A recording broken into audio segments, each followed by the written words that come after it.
Hi all, வணக்கம். தமிழ் ஃபுட்டைன் சேனலுக்கு வரவேற்கிறேன். இன்றைக்கி வீடியோவில் கடாய் பன்னீர் ஒரு செம்ம எம்மியான சப்பாத்தி அண்ட் ரோட்டி நான்க்கு ஒரு ஃபேண்டாஸ்டிக்கான சைட் டிஷ் எப்படி பண்ணுறதுன்னு பார்க்கலாம். வாங்க வீடியோக்குள்ளே போகலாம். ஸோ ஃபஸ்ட்டு நம்ம கடாய் மசாலா ரெடி பண்ணிக்கலாம். அதுக்கு நான் ஒரு 2 டீஸ்பூன் கொத்தமல்லி விதை எடுத்திருக்கேன். 2 காஞ்ச மிளகா, உங்ககிட்ட காஷ்மீரி சிவப்பு மிளகாய் இருந்ததுன்னா அது ஒரு 4 சேர்த்துக்கலாம்.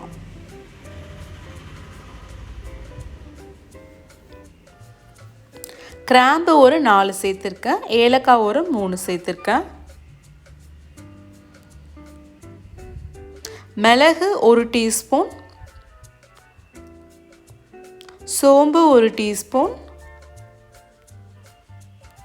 சீரகம் 1 டீஸ்பூன். இதை மீடியம் ஹீட்டில் ஃப்ரை பண்ணி நம்ம அரைச்சி வச்சுக்கலாம். ஸோ நம்ம கடாய் மசாலா ரெடி.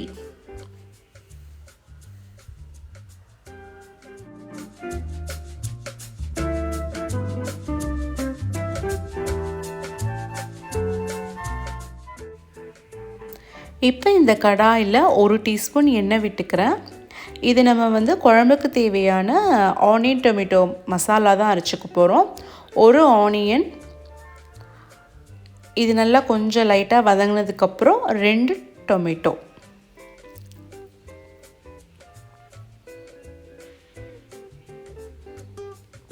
லைட்டாக கொஞ்சம் வதங்கினா போதும். வெங்காயம் தக்காளி கொஞ்சம் வதங்கினோடனே ஒரு 4-5 கேஷ்யூ நட்ஸும் நம்ம ஆட் பண்ணிக்க போகிறோம். ஸோ கேஷ்யூ நட்ஸ் ஆட் பண்ணுறதுனால நம்மளோட கிரேவி நல்லா ஸ்மூத்தாக இருக்கும்.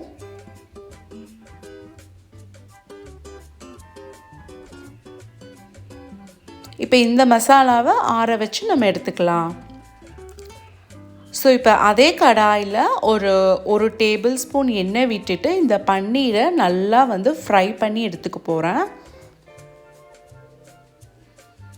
200 கிராம் ஆஃப் பன்னீர் எடுத்து க்யூபாக கட் பண்ணியிருக்கேன்.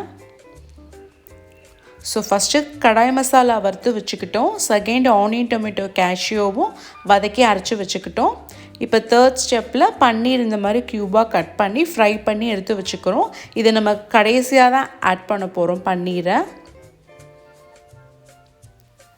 இப்போ இதே எண்ணெயில் ஒரு 10 வெங்காய இதழ் மாதிரி டை ஷேப்பில் கட் பண்ணிவிட்டு கேப்சிகமையும் இதே மாதிரி டை ஷேப்பில் கட் பண்ணிவிட்டு கொஞ்சம் நல்லா கிறிஸ்பாக ஃப்ரை ஆகிற வரைக்கும் நம்ம பண்ணிக்கலாம்.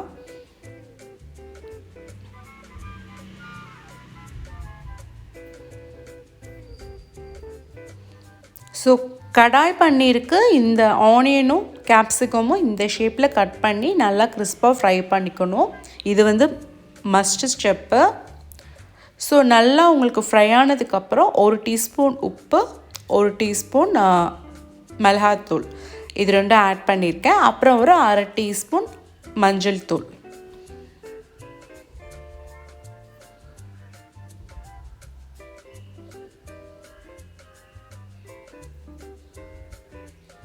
ஸோ இந்த ஆட் பண்ண மசாலாவோட பச்சை வாடை போகிற வரைக்கும் நல்லா ஃப்ரை பண்ணிவிட்டு இப்போ நம்ம ஆல்ரெடி அரைச்சி வச்ச கடாய் மசாலாவை இதில் ஆட் பண்ணிக்கிறோம்.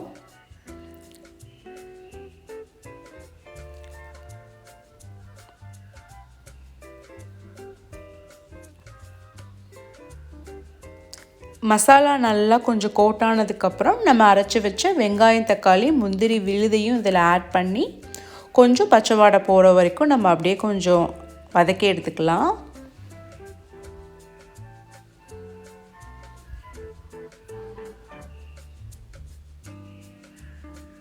ஸோ இப்போ இது ஒரு லிட் போட்டு ஒரு 5 மினிட்ஸ் நான் விட்டுடுறேன் ஒரு மீடியம் ஹீட்டில். இப்போ பார்த்தீங்கன்னா மசாலா கொஞ்சம் நல்லா வெந்திருக்கு. இந்த நேரத்தில் நான் வந்து தண்ணி ஒரு 1/2 கப் வந்து ஆட் பண்ணிக்கிறேன்.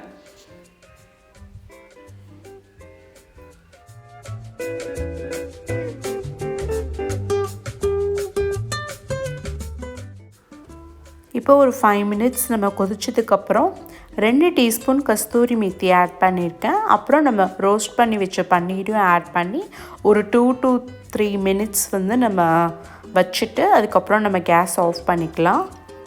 இப்போ கொத்தமல்லி தழை பொடியாக கட் பண்ணதை ஆட் பண்ணிக்கிறேன். ஸோ ஃபஸ்ட்டு உங்களுக்கு கொஞ்சம் செமி கிரேவி மாதிரி இருக்கும். ஒரு 10 மினிட்ஸ் 15 மினிட்ஸ் கழிச்சு வந்து பார்த்திங்கன்னா உங்களுக்கு கிரேவி நல்லா திக்காகிடும். உங்களுக்கு ஃபைனல் ஸ்டேஜில் உங்களுக்கு ரெஸ்டாரண்ட் ஸ்டைல் வேணும் அப்படின்னா நீங்கள் ஃப்ரெஷ் க்ரீம் வந்து ஒரு 1/2 கப் வந்து ஆட் பண்ணிக்கோங்க.